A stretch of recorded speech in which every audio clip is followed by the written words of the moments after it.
histoire. Écoutez cette histoire. Écoutez cette histoire.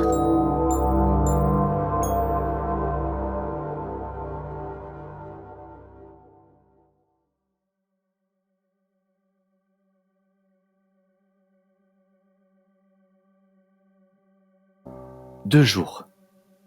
Je descends d'un pas lent les escaliers en prenant le temps d'observer chaque fissure des murs qui m'ont hébergé pendant si longtemps. 2 jours. C'est le peu de temps qu'il me reste pour graver tous ces endroits dans ma mémoire une dernière fois. 2 jours. En y repensant, j'ai toujours attendu ces dernières avec impatience, mais je n'aurais jamais imaginé ressentir tant d'appréhension une fois le moment venu. Lucas! Hé, Lucas! Je suis plongé dans la contemplation d'une fenêtre quand je sens une tape sur mon épaule. Lucas! Mais qu'est-ce que tu fais, bon sang? Allez, dépêche-toi! Les autres nous attendent au réfectoire. Le garçon qui me crie dessus, c'est Léo. Nous sommes au centre depuis notre plus tendre enfance, et bien qu'il soit la personne la plus énervante que je connaisse, il s'agit de mon meilleur ami. Il m'attrape le bras et me tire en râlant jusqu'à la cantine. À une table, Lina nous fait de grands signes de la main. Nous nous asseyons à côté d'elle, en face de nos gamelles, remplies à ras-bord de la même nourriture que d'habitude. Un mélange de plusieurs céréales sous forme de purée compacte qu'on doit diluer avec de l'eau. Tout excitée, Lina frétille de joie sur sa chaise. « J'ai tellement hâte, vous vous rendez compte, depuis le temps qu'on attend ça. Bon, c'est vrai que vous allez me manquer, mais quand même, et dire que c'est dans seulement 2 jours. Et vous les gars, vous en pensez quoi ?» Moi je pense que c'est pas trop tôt, grogne Léo, la bouche pleine de bouillie. Jamais content celui-là. Et toi Lucas, t'as hâte de partir ? Moi, je baisse les yeux sur mon assiette. Je ne peux pas leur dire que je n'y ai pas réfléchi. Ce serait mentir. À vrai dire, je suis tracassé depuis plusieurs jours. Le changement me fait peur. Je redoute le moment où je devrais leur dire adieu à tous les deux. Après 12 ans à leur côté, c'est normal, non ? Je sais pas trop. Ça doit être bizarre de se faire adopter, d'avoir un papa, une maman. Je réponds de ma voix frêle. Ici, nous sommes tous orphelins. Nous avons grandi ensemble dans cette maison qui nous a vus naître et qu'on appelle le centre. On nous répète souvent qu'on a beaucoup de chance d'être ici. Je dois admettre que nous ne sommes pas à plaindre.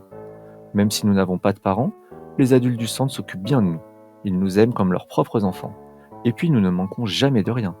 Nous avons un lit où dormir, des vêtements chauds à notre taille, de grands espaces pour jouer dehors, des soins médicaux bénéfiques et 7 repas par jour. À nous tous, on forme une belle et grande famille. Très grande même. Il y a tellement d'enfants ici que je n'en connais même pas le quart. Pour faciliter l'organisation de la vie quotidienne, nous sommes divisés par tranches d'âge et répartis en groupes. Lina, Léo et moi faisons partie de la même série. Et bien que nous soyons une centaine d'enfants, ce sont les 2 seuls avec qui j'ai réussi à tisser des liens. Il faut dire que ma timidité ne m'a pas aidé. Nous sommes toujours fourrés ensemble tous les 3. Cette année, cela va faire 12 ans que nous sommes ici, et actuellement, nous sommes les plus vieux enfants du centre. C'est d'ailleurs lors de cette 12e année que se produit ce pourquoi nous avons vécu jusqu'à ce jour. Notre adoption. La sonnerie qui annonce la fin du repas retentit. Nous nous levons et prenons le chemin de la cour extérieure. Nous nous allongeons tous les 3 dans notre coin d'herbe habituel et parlons de la famille d'accueil de nos rêves pendant les 2 heures de digestion qui nous sont accordées avant l'exercice en plein air. Quand la cloche sonne à nouveau, nous nous levons péniblement et nous dirigeons vers le terrain de sport.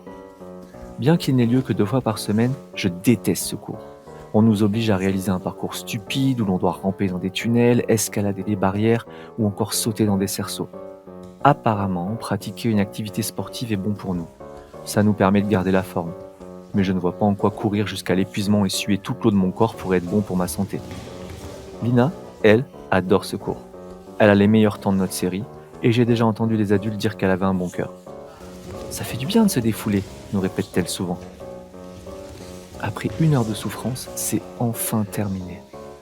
Je souris en me disant que c'était le tout dernier cours d'exercice en plein air avant l'adoption.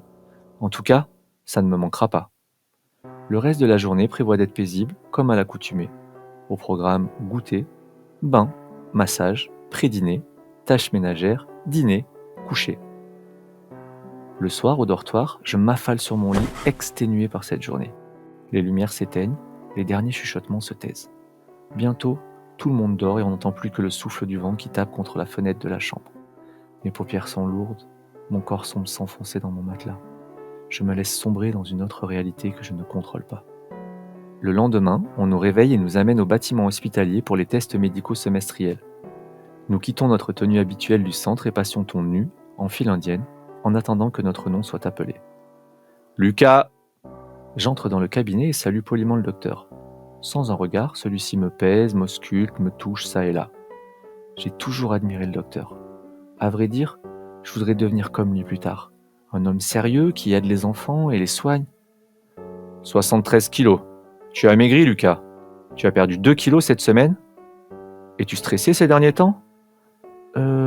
En fait, c'est quand même un beau spécimen, murmure-t-il dans sa barbe. Hein? Qu'est-ce que vous... Bon, tu demanderas de plus grosses portions à la cantine, ok? Puis sans attendre ma réponse, il me fait une injection de vitamines et appelle le prochain enfant. Il me pousse hors de la salle et retourne à ses occupations. Léo m'attend dans le couloir. « Alors, combien ?» me demande-t-il pendant que je me rhabille. « 73 et toi ?»« Haha, moi j'en fais 81 !» Je dois admettre que je suis jaloux de Léo sur ce point. Nous faisons tous les deux la même taille, mais lui a la chance de peser 8 kilos de plus. Depuis que nous sommes petits, nous mettons un point d'honneur à manger avec appétit toute la nourriture qu'on nous sert, jusqu'à en vomir parfois. On nous a toujours dit que les parents préféraient de loin les petits-enfants bien potelés et que notre épaisseur influençait grandement leur choix dans notre sélection. Léo sera sûrement la cible de nombreux couples. Et moi, et si je n'étais pas assez dodu pour eux? Le reste de la journée se passe étrangement vite et l'heure du coucher me prend par surprise. Cette nuit-là, je fais un cauchemar épouvantable. Je suis le dernier enfant adopté et personne ne veut de moi. Alors bon à rien, on me jette à la poubelle, exactement comme on le fait avec les vieux restes de nourriture. Aujourd'hui, c'est le jour J. Je suis dans une remorque avec Léo et Lina, en route vers l'adoptoir. C'est aujourd'hui que nous allons rencontrer nos futurs parents. C'est aujourd'hui qu'il faudra se dire au revoir. Recroquevillé dans un coin du véhicule, je tremble comme une feuille. De peur? D'excitation? Même moi, je ne sais pas. On nous fait descendre à l'entrée d'un grand bâtiment sombre, ressemblant à un hangar. Là, tout se passe en un éclair. J'ai pas le temps de réagir. On m'arrache violemment des mains de mes amis, on m'attrape par mon bras potelé et on m'amène de force dans le hangar. Avec plusieurs autres enfants, on m'enferme à clé dans une pièce faiblement éclairée. Et on me dit d'attendre. D'attendre? D'attendre quoi? Nos parents? C'est ici qu'ils vont venir nous chercher? Autour de moi, certains se mettent à pleurer. La porte s'ouvre. Mon cœur fait un bond dans ma poitrine. Un inconnu apparaît. Il empoigne mon voisin. Derrière, je distingue une silhouette de dos. Je crie « Docteur, docteur, c'est moi Lucas, qu'est-ce qui se passe? Pourquoi nous enfermer dans cette pièce ?»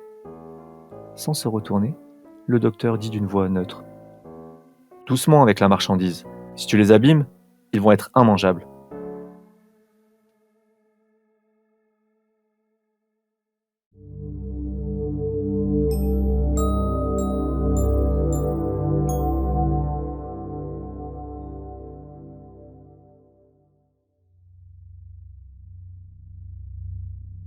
Vous venez d'entendre L'Adoptoir, une nouvelle 100% originale d'Emma S. Sound design Meryl M. Réalisation Mehdi Marion. Merci d'avoir écouté cette histoire. Si le style de cet auteur vous plaît, vous trouverez les liens vers son univers, son actualité et ses livres dans la description de cet épisode. Si ce podcast vous a fait du bien, vous pouvez nous soutenir et découvrir d'autres nouvelles d'auteurs francophones. Abonnez-vous, offrez-nous des étoiles sur Apple Podcast, commentez et n'oubliez pas que les meilleures histoires se partagent. Merci beaucoup, à très bientôt.